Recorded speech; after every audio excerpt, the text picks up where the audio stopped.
Hey everybody, Jake here from Bearded Gear, and I've got a full review to do for you. I think I showed kind of first impressions. I may not have shown. I've had these for a little while. This is the Atlas Pry Bar by Cerberus Knives, and I've actually got two of them here. This one is a working sample, one of the versions that exists, and this one Chris Ortiz, the guy behind Cerberus Knives, loaned to me out of his pocket to test and review. And then he also had this one, which it was an earlier model that he tried some different finishing on and stuff that he's actually gone forward with. And this is one of the Cutlery Shoppe exclusive milling patterns. So he loaned me this one as well. So this one just doesn't have a clip on it. But I have both here, and I've been carrying each of them for the last while. I think he loaned these to me over a month ago, so I've had them for quite a bit now, and yeah, it has to have been that long because it was at least a few weeks before SHOT Show, and that was a couple weeks ago now. Anywho, I have them both here. I've been carrying the one with the clip more just because it has a clip on it, although I've tossed this in my fanny pack quite a bit. To be fair, these are offered with clips all of the time. This one just doesn't have one because something happened in the machining and it was an early one. It's literally like listed as serial number 0. So this was like a tester. Anyway, these are rad, and I'm probably going to hold up this one for the bulk of the review because it has the clip on it, but I'll show this one again to give you a sense of kind of the options here. So this milling pattern, you'll see it's kind of a star burst pattern coming from the central point being the Cerberus logo. This milling pattern is exclusively for Cutlery Shoppe. And Jeff over at Cutlery Shoppe is not only one of my favorite people, but you can look out soon. It's not happening yet, but it's about to start, that I will be doing videos for his YouTube channel and helping him grow that channel. So if you want to see reviews of products that are available at Cutlery Shoppe, that channel is going to be going soon. I'll link to it when the time officially happens, but I love Cutlery Shoppe and have for a long time, and I'm stoked that I got to check out one that is one of the Cutlery Shoppe exclusives because Chris just happened to have it when he loaned them to me. So anyway, this milling pattern is exclusive to Cutlery Shoppe, but there are a bunch of different finishing options, a bunch of different inlay options. So as of when I'm filming this, there are actually some still available on the Cutlery Shoppe site. I'll link to that down below, as well as to Cerberus Knives, so you can see all of Chris's stuff independently as well. Anywho, that's this one. I'm going to set it over here, and we're going to talk about this one. Both of them are the same material. They're just different finishing, and this one has a clip. That one doesn't. So the Atlas Pry Bar, honestly, if you know me, if you followed my channel for any length of time or watched any of my previous videos, that's a lot of ifs. I've reviewed a couple of pry bars. I've reviewed the Lynch All Access Pass. I reviewed one, I'm drawing a blank on the name of it, a couple months ago. That was pretty nice. I've had quite a few. I've done the Vero Fulcrum. I had a Fulcrum Mini. And I have found that although I kind of get it for pry bars, I've found that they're just not really for me as much as they are for other people. That's a nice way to say I just don't use them all that much. Like, I'm not somebody who's out prying on things. It's just not a use case that I find myself... It doesn't apply to me like it does to others. If you're somebody who works in a trade where you're constantly opening paint cans, or you're in a shop and you're prying things apart, like, I can see that for certain people it would be a super handy tool.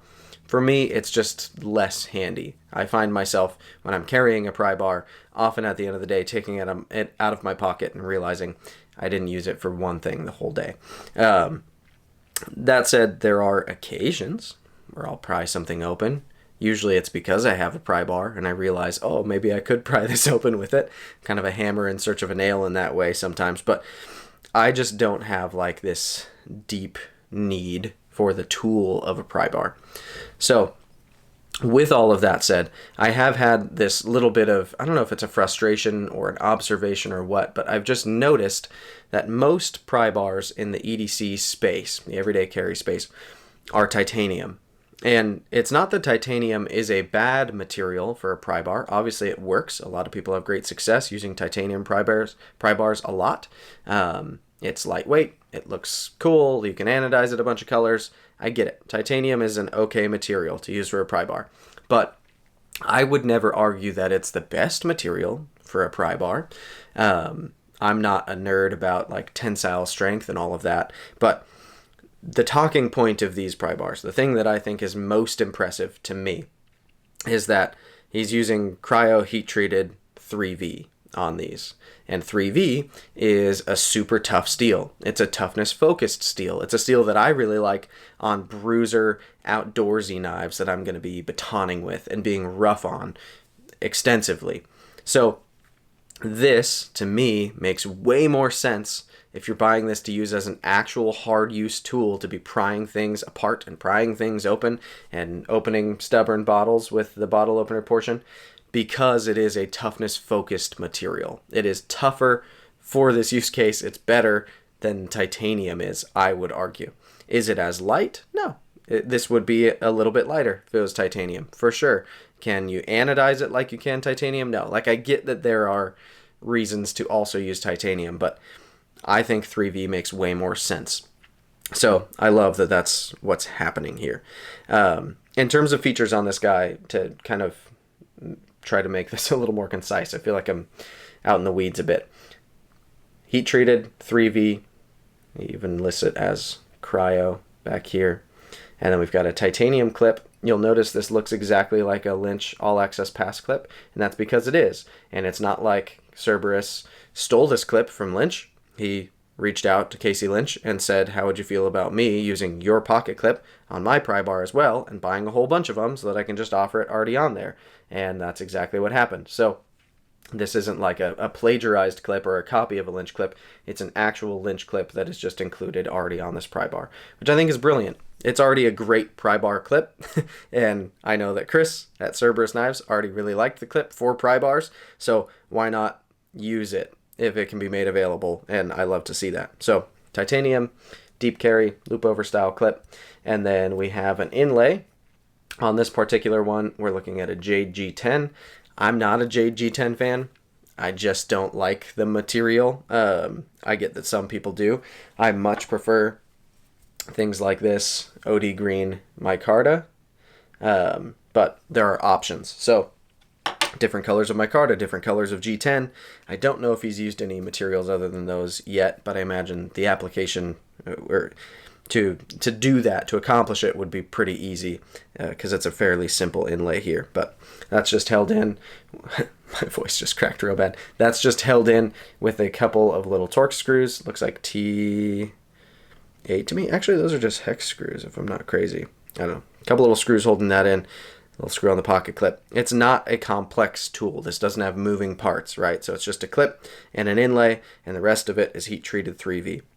This bottle opener I have used a number of times now, and I have found that it's great. It works excellent as a bottle opener. You get a good amount of leverage because you have enough of the pry in your hand that you can actually kind of, I don't know, you have enough grip here to actually move the thing on top of a bottle.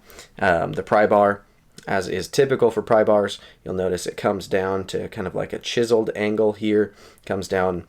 It works well as like a big flathead. I've used it a couple times for things like that. Like I have a leather key holder thing on one of my pairs of keys, and it's got like this big brass like flathead slot piece of hardware that holds the leather strap in place like it's supposed to, and that thing started coming loose on me the other day, and this was perfect for turning that.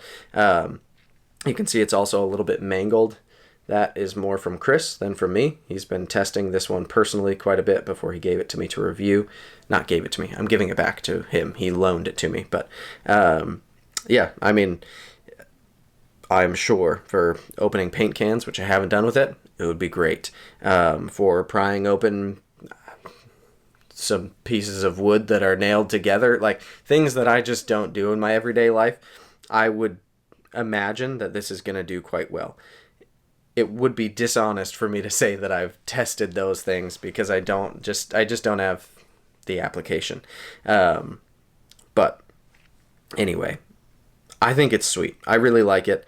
I'm not a huge pry bar guy personally, so of course there's only so much that I'm going to get out of carrying and using a tool like this, but they're really popular, and I think they look cool. They're a cool, like, as somebody who loves gear, right? I'm obviously deeply into gear, whether it's outdoor gear, whether it's my knives, whether it's flashlights, everyday carry suite of stuff, pens. Like, I like gear. I love not only like having an abundance of gear around me, but I like to be really choosy about what type of gear I keep around me and what actually makes it in my pockets, and I care deeply about it. So I understand the pry bar, right? It makes sense to me that people are into these, and I just, for me, they're not what I need.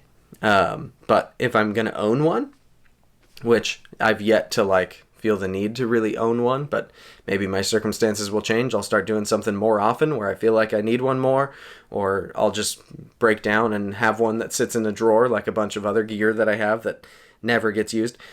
This would be the one that I can confidently say, not because Chris is my friend or because Cutlery Shoppe carries them, and I love Cutlery Shoppe, but this would be the one that I would pick, if nothing else, because it doesn't suffer in functionality compared to any other one that I've tried. And I've tried a handful, right? But on top of that, it's in a steel that is toughness focused instead of just being in titanium, like seemingly the rest of the sea of them that are out there are made in. And I like that. I would prefer, like, this seems to fit the application of the tool better. This material seems better suited to me for what it's designed to be used for.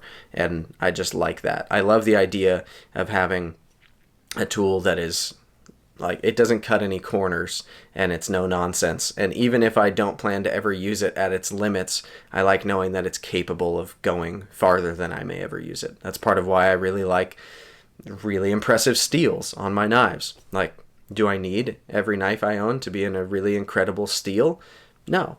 I've had plenty of knives in my life that I carried for years that were in inferior steels to anything I own today, and I was fine. I survived, right?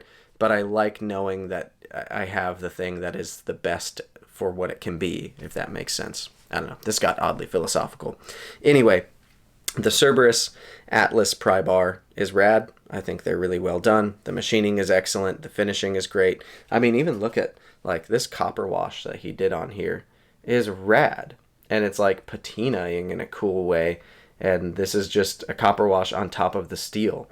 It looks, to me, to the naked eye, like it could even be a copper pry bar, which wouldn't be the best material for a pry bar. But my point is, the finishing is really good. The fitment is great on the inlay, the clip. This one withstanding that doesn't have a clip. Anyway, they're cool. I really like them. Chris is a buddy, so you should like them too, I guess is what I'm saying. This seems like a weirdly biased review, but I think I've also been pretty fair in expressing that, like, I'm not even that much of a pry bar guy, and I haven't used it all that hard because I don't use pry bars all that hard. I just don't, you know, it is what it is. Anyway, I'm going to stop rambling, call this one good. Thanks for checking it out. Yeah, be on the lookout for videos soon on a Cutlery Shoppe YouTube, which I'll announce when that's happening, and that'll be fun. Thanks, guys. We'll see you soon.